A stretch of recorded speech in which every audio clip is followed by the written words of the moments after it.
जाग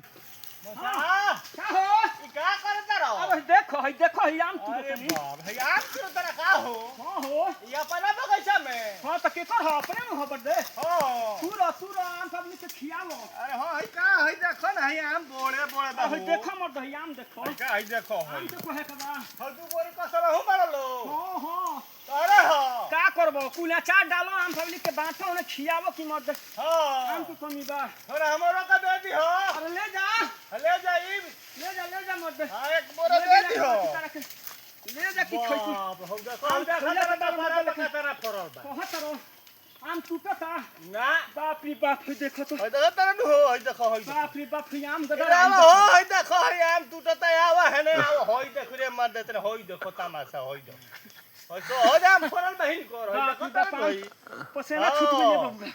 ई मौसा का हमरा बगीचा है आवा थोड़ा ले जा मार दे मंगनी में आवा ओ जे गाड़ी खड़ा करो आवा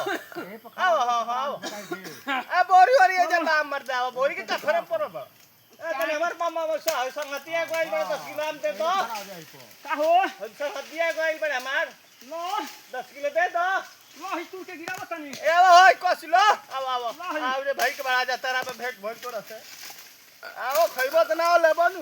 आम के कमी बा राजपुर में आम ले जनी एक बोरा है आवो मुड़िए के तारा हई जा खइ देखत न सो हो जाम भइल गया के तारा मुड़िए के आओ कौन काहे जो